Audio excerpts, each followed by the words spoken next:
while all this is going on, one graph, no equations.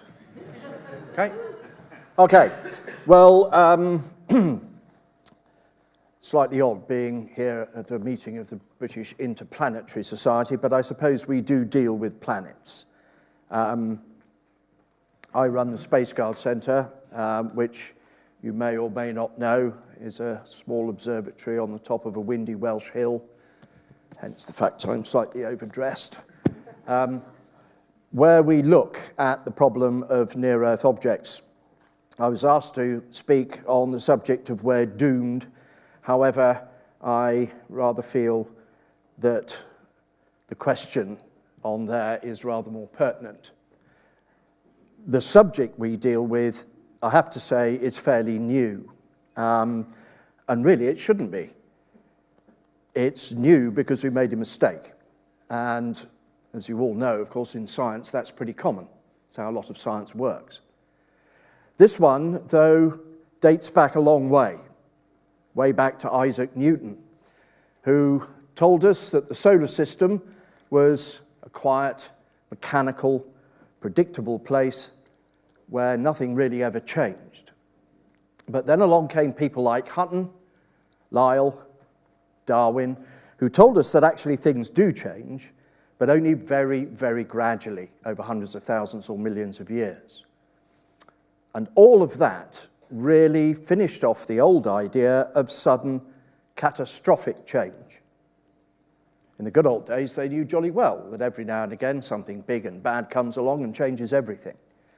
But that idea was really left to the superstitious and ignorant. The age of gradualism swept away the old catastrophist notions. Until we went into space. Because when we had a close look at the other planets, we began to realize that the old guys might not be quite as wrong as we thought. In fact, when we had a close look at the other planets, we began to see stuff that we didn't really expect to see. Mercury, for example, covered in craters. Venus, Mars. Now, once you get beyond Mars, of course, the planets aren't solid, and you certainly wouldn't expect that sort of thing on a big ball of gas. But you'll remember that's what Jupiter looked like back in July 1994, just after it was hit by a whole series of comet fragments. Since then, we've seen a number of impacts on Jupiter. The latest one was just over a year ago, last March. There's a nice big flash just on the edge. But if you look at the moons of the gas giants, which of course are solid, then we're back to square one. We've seen Callisto before this afternoon, one of the 67 moons of Jupiter, well covered in holes. Now, if you go out to Saturn, you'll find a nice little moon there called Mimas. The thing that made the big crater was almost big enough to smash the moon to bits. Didn't quite make it. But if you go out to Uranus and look at Miranda, there's one that probably was smashed to bits. Later on, because of the gravity between the fragments, they all clump back together again. And there's enough mass there to pull the whole thing back into a sphere. But even out as far as Neptune, you'll still find moons that are covered in holes. So, in effect, everywhere you look at the solar system, everything's been beaten to death. With one big exception. And people used to think that, for some reason, the Earth had just got away with it. Until we started looking at the Earth from the outside. And that's, of course, when we realized we got that one wrong too. Nowadays, wherever you look on the Earth, we're finding craters. But when people started finding lots of craters, it seemed to come as a big surprise. And quite why anybody was surprised, I'm not sure, because all you've got to do is look at the next door neighbor. Absolutely covered in them. And of course, as the next door neighbor, we'd expect the hit rate there to be a pretty good indication of the hit rate here. So things do hit planets. There's no doubt about that. It's just that when they hit, if they're big enough, everything on that planet changes very quickly. So we seem to have an itsy-bitsy little problem here. Things hit planets and we live on one. And that really leaves a couple of quite important questions. Firstly, what's doing the damage and why? And secondly, I suppose, is there anything we can do about it? But the first of those is what's doing the damage. And that all dates back to the very early days of the solar system, when the planets began to accrete out of the disk of dust and debris surrounding the young sun. Now, when the sun was young, well, it's, as you know, a fairly small star.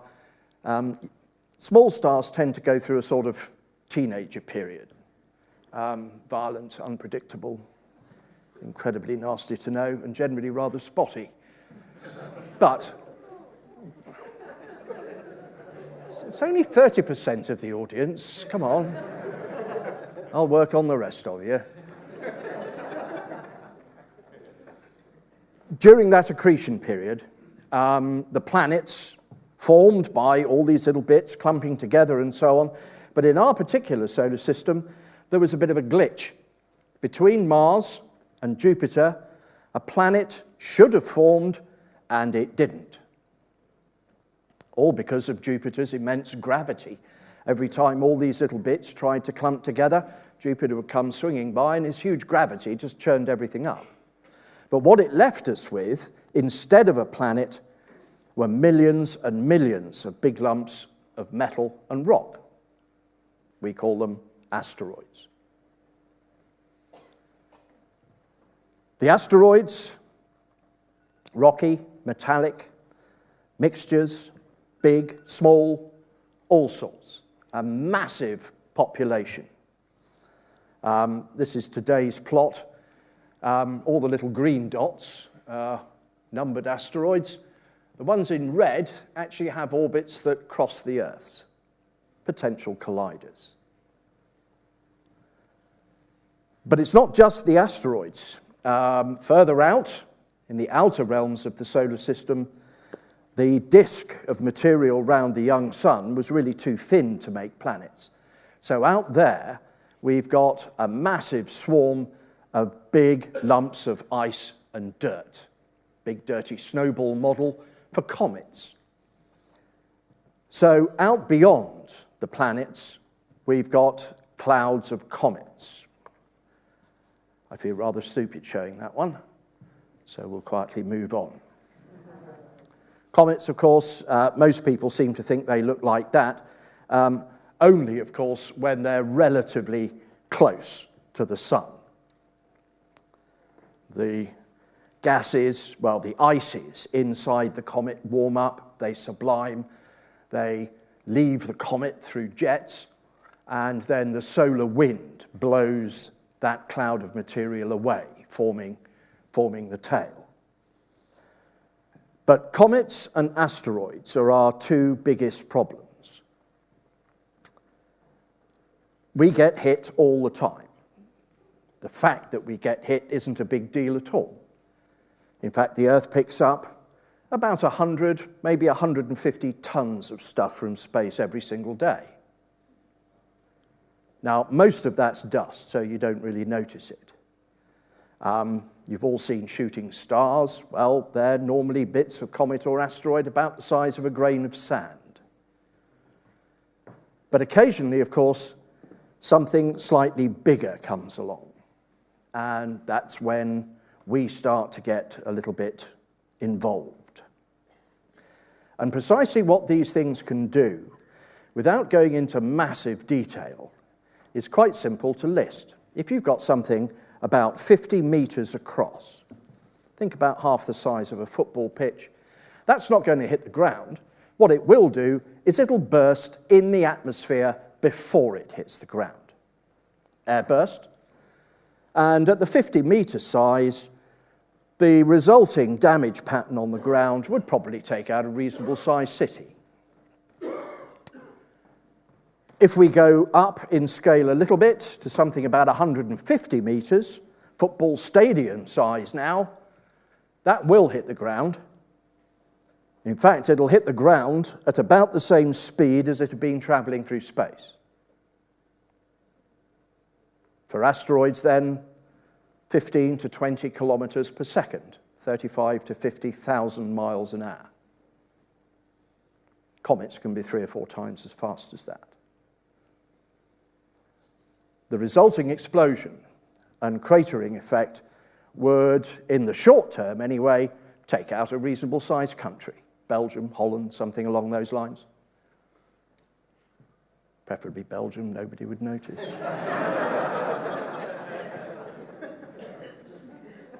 But if we go up a little bit further to something about 1 kilometer across, the effects will not be local. This time, the effects will be global.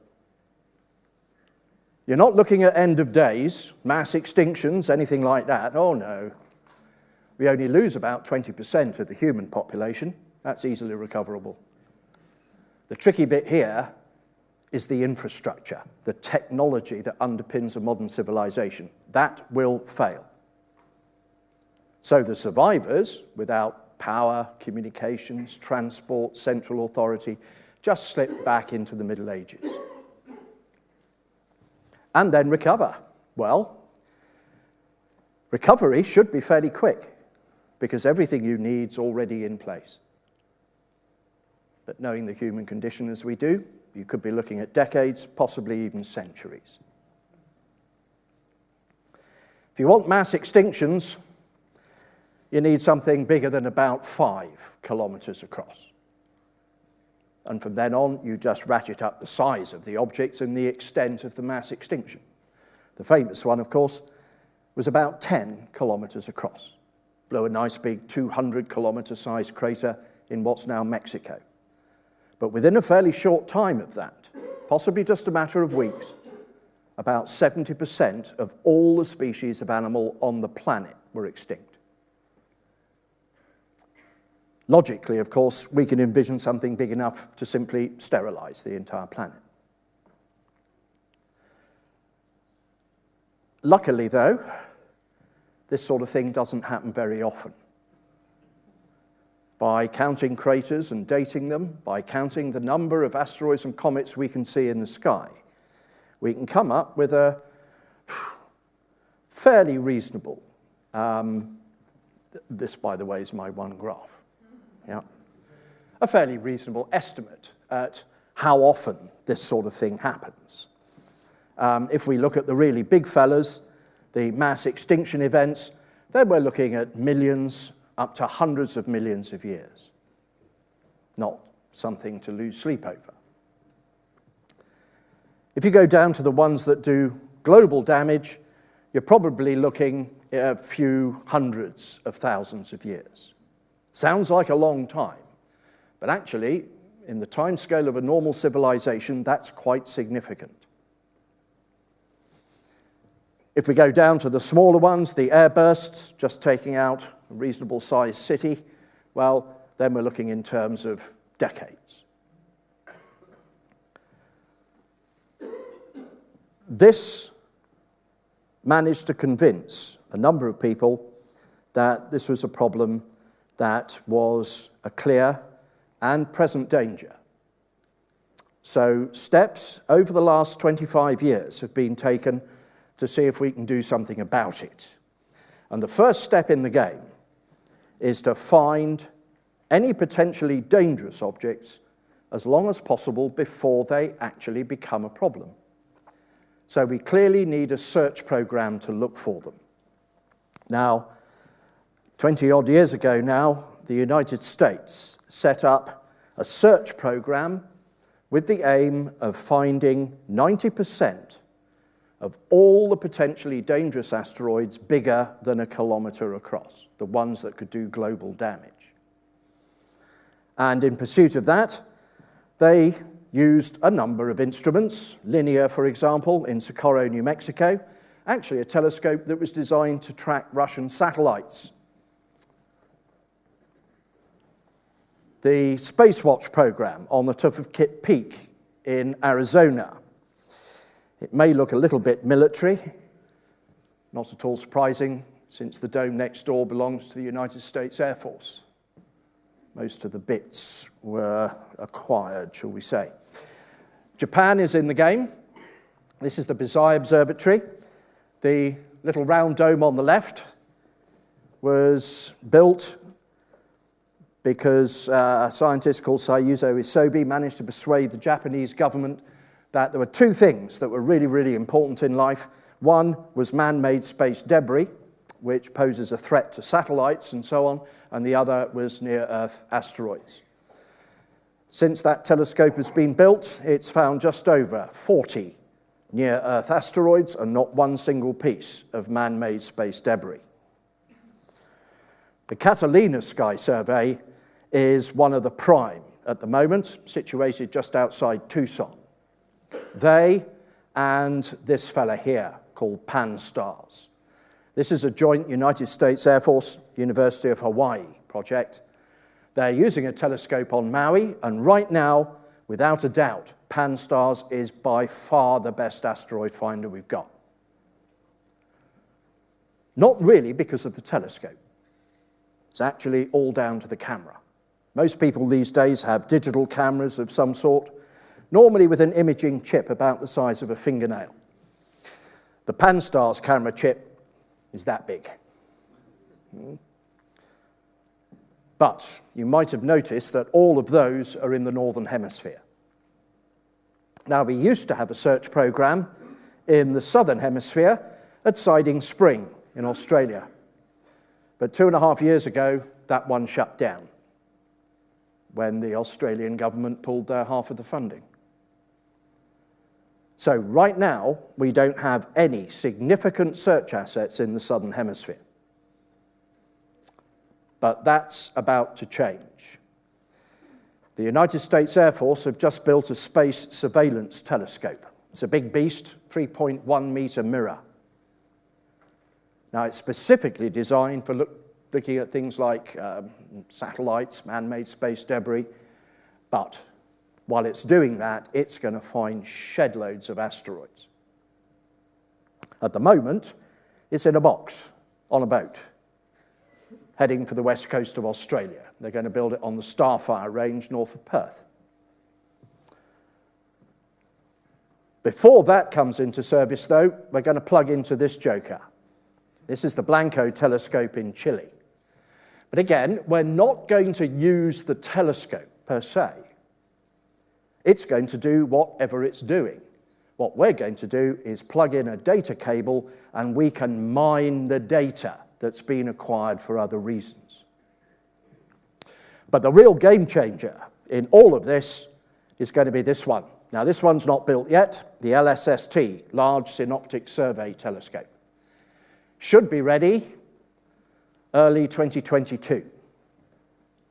And boy, is it big. The primary mirror on this one is 8.4 meters across. In fact, that's the mirror before they started to polish it.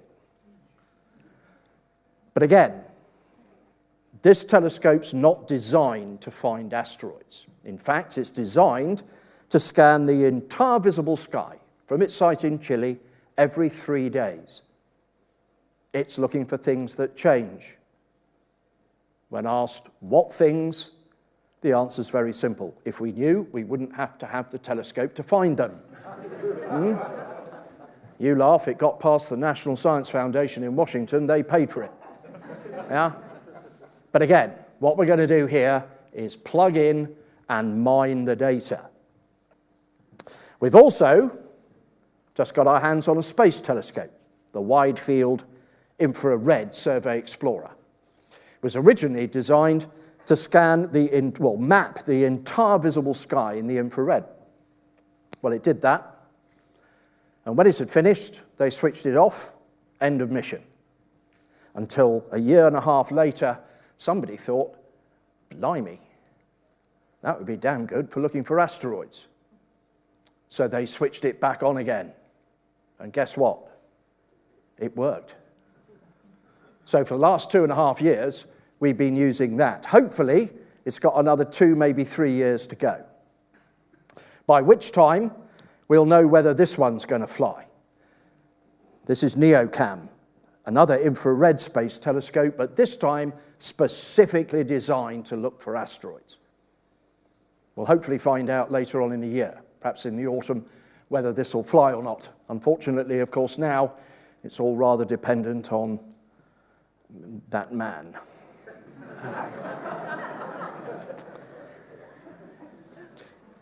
But it's all very well finding asteroids. You've got to then find out where the darn thing's going. Now, luckily, that's a problem for the mathematician, to calculate the orbit round the sun.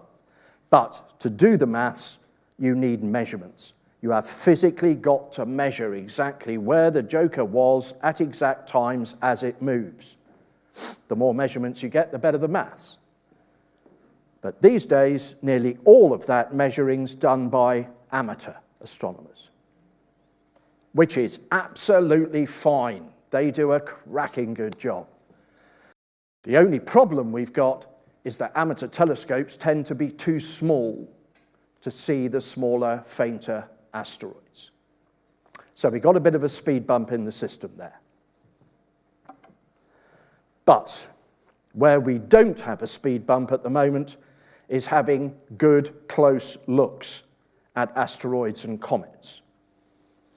Over the last 20-odd years, we have had a raft of missions looking at asteroids and comets. The latest and perhaps most spectacular, of course, being Rosetta.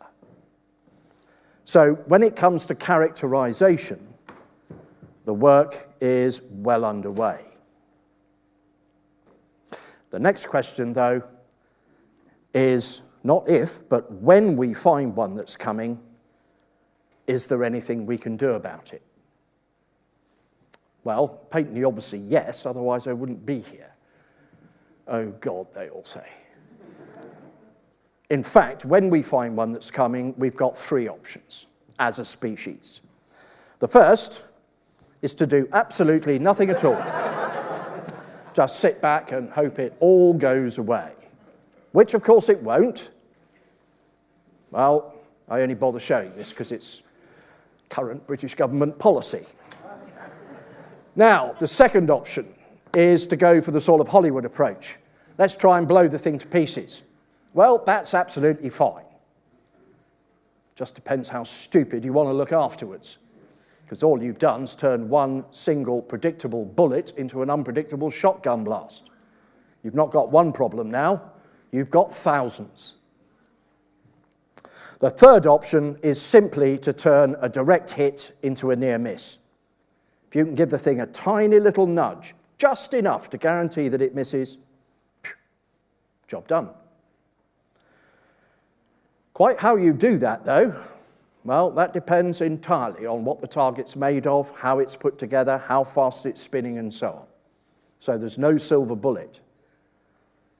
But if we've got it right, you're going to have years to find out what the thing's properties are. Then you can select your countermeasure. In fact, at the moment, we've got the NAO Shield project up and running. This is an international engineering study into different deflection methods. They're looking at things like kinetic energy. You literally just whack something into the side of it to push it off course.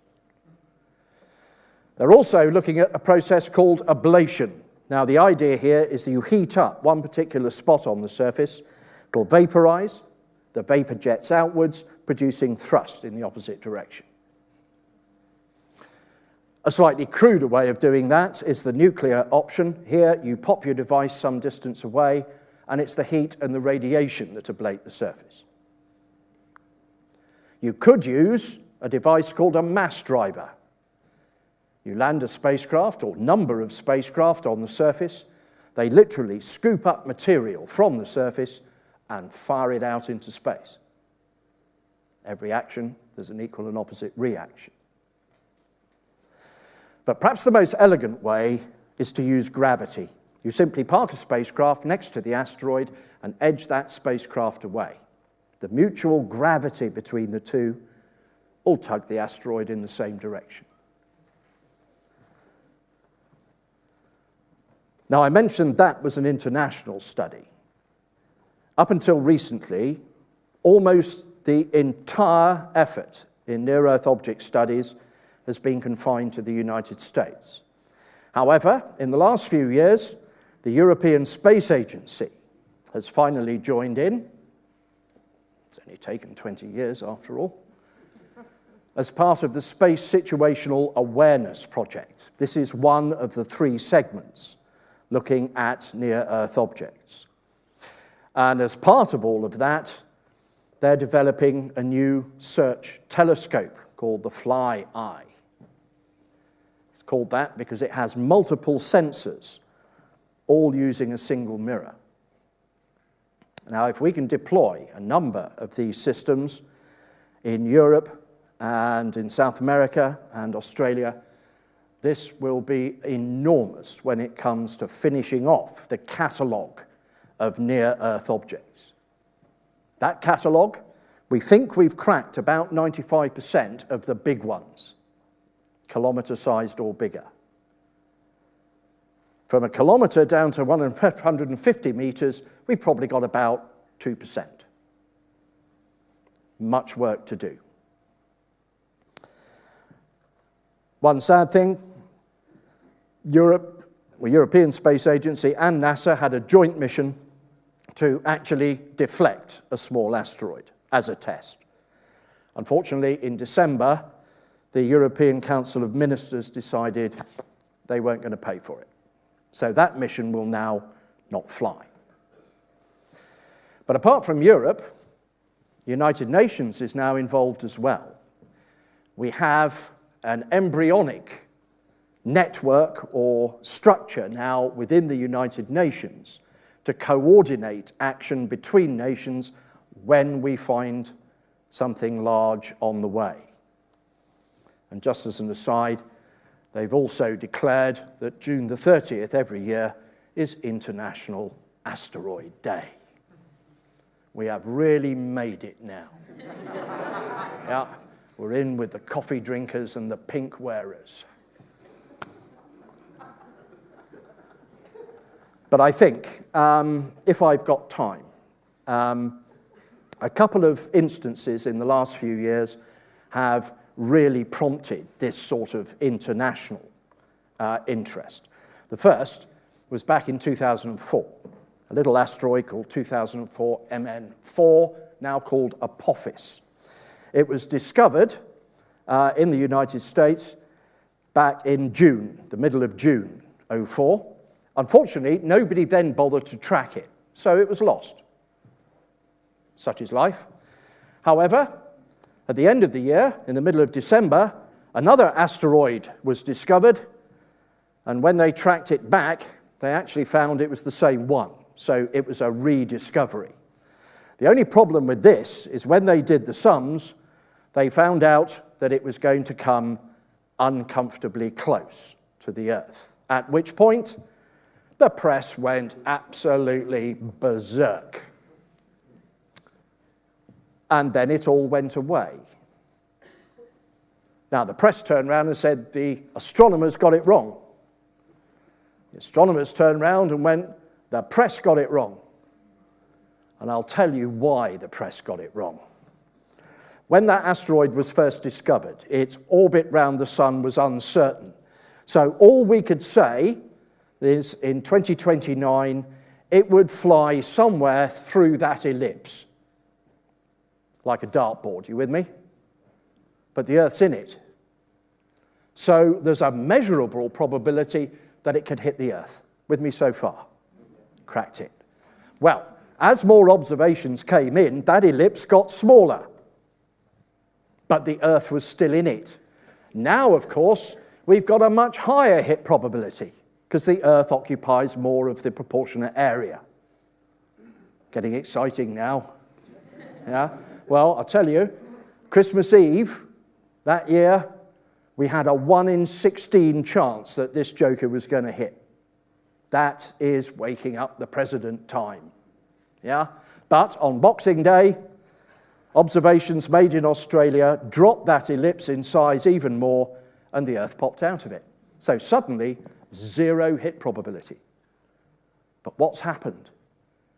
We started with a reasonable hit probability. It got higher, higher, higher, higher, and then whop, straight down to 0. And that's how it happens nearly every time. The problem is when the daily fail gets it on the upswing. Yeah. That one was a big lesson, both for astronomers and the press, which the press then ignored. This study, though, is the one and only time we've discovered an asteroid, predicted a hit, and watched it hit. It was all down to Richard Kowalski at the Catalina Sky Survey. He found the Joker, a really small asteroid, only about 3 meters across. No possible danger. But he did the right thing. He reported his observations to the Minor Planet Center in the States. These are the boys. Yeah. These are the clever people who do the maths. But they worked out that it was going to hit the Earth in 19 hours' time. So the Americans had a press conference. Lyndon Johnson on the left, was the White House liaison man. Tim Sparr on the right ran the Minor Planet Center. And nobody's actually quite sure who the lady in the middle is. I asked Lindy about a week ago, because I knew I was going to show this. He said, I haven't got a flaming clue. We were sat there, she came in, sat down, and that was it. That's the last image that was ever taken of the asteroid. Can you see the streak across the middle? It was moving so fast, it left a streak on the plate. But if you look, as it moves from right to left, it fades out. It's actually moving into the Earth's shadow on the way in. But based on all the subsequent observations, they could predict exactly where and when it would enter the atmosphere, actually over the northern Sudan. Within half a second of the predicted time, a weather satellite picked up the flash as it exploded over the desert. A few days later, the University of Khartoum sent a team into the desert to see if they could find any fragments that might be left over. This is what students are for. But in the end, they found dozens of fragments. And quite nicely, one of the little ones was later given to Richard, who discovered it in the first place. In fact, it makes him the only human being that's ever discovered a new member of the solar system and actually owns a piece of it.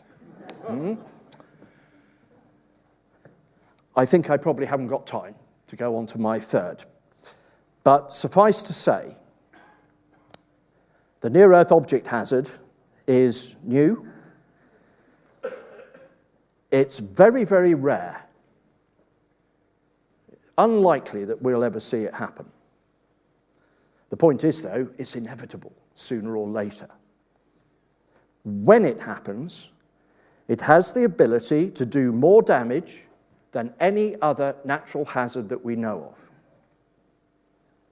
But, unlike most of the other natural hazards we know of, this one's avoidable.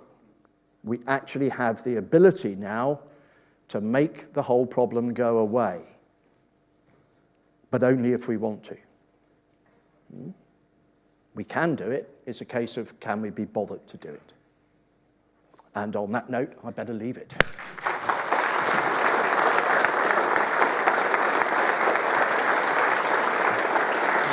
No problem. No problem. I will slip away.